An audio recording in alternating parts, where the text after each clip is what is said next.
हाल ही में G7 का शिखर सम्मेलन आयोजित हुआ इटली में और यह दिनांक थी 13 से 15 जून, जो कि G7 की 50वीं समिट या 50वां शिखर सम्मेलन था। यह सम्मेलन हुआ इटली के पुगलिया रीजन में, जो कि साउथ ऑफ इटली में पड़ता है। पुगलिया का मतलब होता है एड़ी यानी हिल्स ऑफ इटली, जो कि जाना जाता है जैतून और अंगूर के लिए। इटली इस बार 7वीं बार G7 के शिखर सम्मेलन को आयोजित कर रहा है। अगर हम बात करें कि ये G7 है क्या, तो G7 7 देशों का एक इंटर गवर्नमेंटल पॉलिटिकल फोरम है, एक अंतर सरकारी राजनीतिक मंच है, जिसके सदस्य हैं Canada, France, Germany, Italy, Japan, UK और यूएसए। अगर हम बात करें कि ये G7 क्यों स्थापित किया गया है, तो देखो, ये एक राजनीतिक मंच है, ये एक पॉलिटिकल फोरम है जो कि वैश्विक आर्थिक शासन यानी कि वर्ल्ड इकोनॉमिक ऑर्डर और इंटरनेशनल सिक्योरिटी जैसे मुद्दों हेतु पर कार्य करता है। अगर हम बात करें कि G7 की कार्यप्रणाली कैसी है या मेथड ऑफ वर्क क्या है, तो ये डिस्कशन और कॉर्पोरेशन के साथ काम करता है। चूंकि G7 का कोई सचिवालय नहीं है, तो इसकी अध्यक्षता प्रत्येक वर्ष सदस्य देशों के बीच परिवर्तित होती रहती है। अगर हम G7 की उत्पत्ति की बात करें, तो G7 की उत्पत्ति 1973 में ऑयल क्राइसिस, तेल संकटों के फलस्वरूप हुई और साथ ही साथ इस समय आर्थिक मंदी का दौर भी चल रहा था, इकोनॉमिक रिसेशन चल रहा था।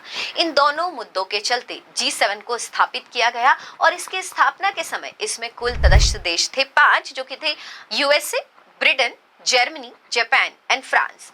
यह मीटिंग मुख्य रूप से फाइनेंस मिनिस्टर यानी कि वित्त मंत्रियों के बीच होती थी। 1975 में इटली G7 की 6ठी समिट में जुड़ा।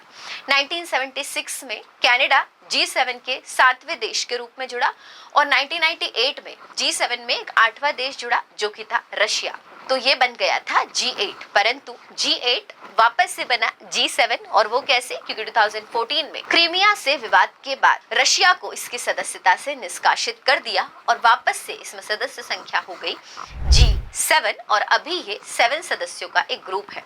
अगर हम बात करें कि G7 का एजेंडा क्या है, तो वर्तमान में चल रहे रशिया यूक्रेन वॉर, साथ ही साथ गाजा में युद्ध विराम, जो कि इजराइल और हमास के बीच में युद्ध चल रहा है। चूंकि यह क्षेत्र एक तेल समृद्ध क्षेत्र है और रेड सी से जुड़ा हुआ है। रेड सी एक इम्पोर्टेंट ट्रेड रीजन है।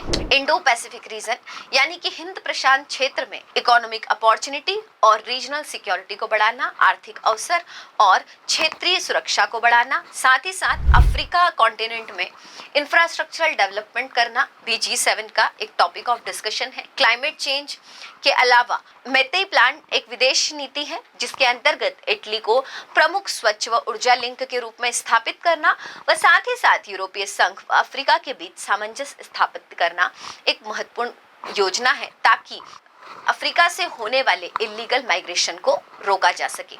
क्या आप जानते हैं कि भारत को भी G7 की समिट यानी कि शिखर सम्मेलन में न्योता मिला है? तो क्यों मिला है भारत को यह न्योता, चलो समझते हैं। G7 एक उन्नत अर्थव्यवस्था के देशों का एक समूह है और अगर हम भारत की अर्थव्यवस्था की बात करें, तो IMF यानी कि इंटरनेशनल मॉनेटरी फोरम के आंकड़ों के अनुसार भारत की अर्थव्यवस्था है $3.94 ट्रिलियन, यानी कि भारत एक उच्च आर्थिक व्यवस्था या उच्च अर्थव्यवस्था वाला देश है, जो कनाडा, फ्रांस, इटली और यूके से भी बड़ी इकोनॉमी है। G7 के साथ रणनीतिक साझेदारी द्वारा भारत एक महत्वपूर्ण रोल प्ले कर सकता है वर्ल्ड इकोनॉमिक ऑर्डर में, और साथ ही साथ भारत की ज्योग्राफिकल पोजीशन हिंद प्रशांत क्षेत्र में महत्वपूर्ण भूमिका रखती है और भारत ही एशिया में एकमात्र ऐसा देश है जो चाइना को बैलेंस आउट कर सकता है और एक ग्रोइंग इकोनॉमी है। इन सभी मुद्दों के चलते भारत G7 के शिखर सम्मेलन में एक इम्पोर्टेंट प्लेयर के रूप में देखा जा रहा है।